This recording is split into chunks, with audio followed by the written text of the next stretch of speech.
everyone. Today we have a special guest with us, Professor of the Federal University of Rio Grande do Sul, Co-chair of the BRICS Civil Forum Working Group Information and Cybersecurity, Digital Development.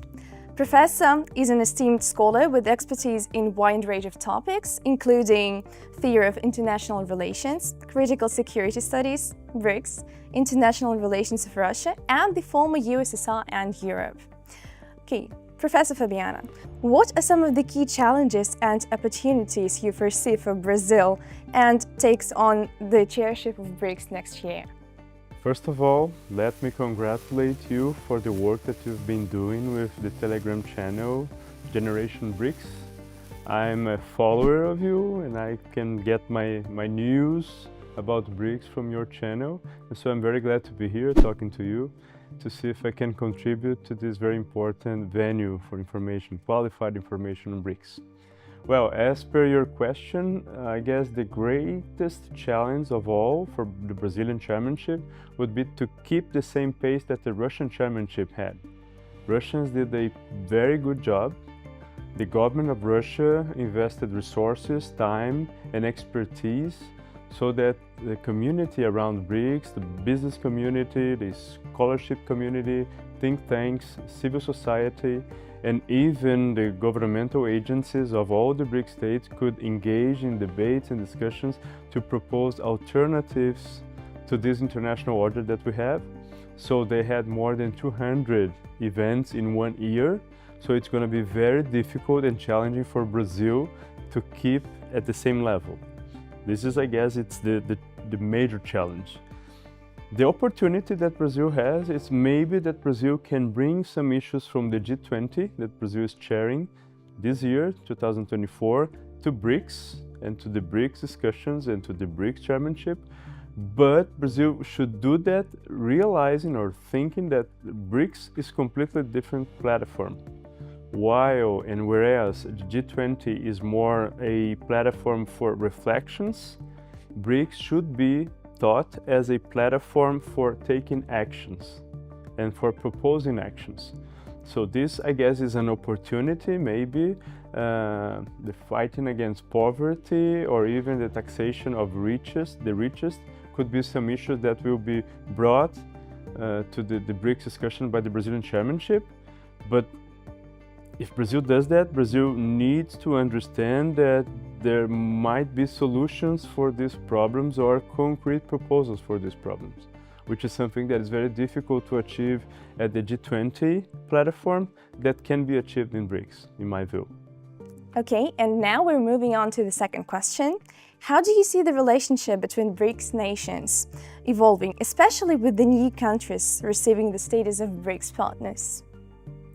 Okay, so first we need to think about those countries that were considered full members of BRICS, that were incorporated in the BRICS grouping in 2023 in South Africa, Egypt, Ethiopia, Iran, United Arab Emirates, and Saudi Arabia that didn't answer yet if Saudi Arabia is going to be part or not. First, I guess the old BRICS members, they should start increasing the relationship with these countries that got into the BRICS grouping in 23. This is the first step, and that could be done through increasing of business activities in these countries with the business community, and the BRICS Business Council can be used for that.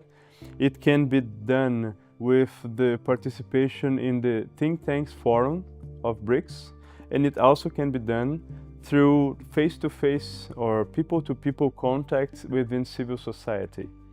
So I believe that first they can try to improve the level of relationship between the former of the BRICS and those BRIC countries that in 23 were accepted as full members. And then we can start thinking about the partner members, which are these new BRIC countries that are being invited, as we speak, are being invited by the Russian Federation to be part of the group. Listen, there were 12 countries and now people are talking about 14 countries, and there are countries from from all different regions of the world. So there must be a very, very important work and planning to incorporate these countries based on the experience with the incorporation of the other full members. I guess Brazil, and this is another challenge that Brazil is going to face, Brazil is going to be the one that is going to organize one meeting with maybe more than 20 countries next year. So that's a very important challenge. Okay, and this question will be rather personal. I hope it's okay. Outside of your professional career, what hobbies or activities do you enjoy that help maintain a work-life balance? Wow, that's one I've never been asked that before. You know, I try to do some kind of sport. Lately, I've been swimming.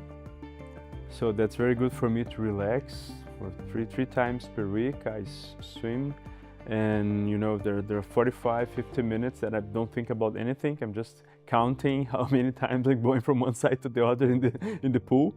And this is very good because it keeps your health working properly and it cleans your mind.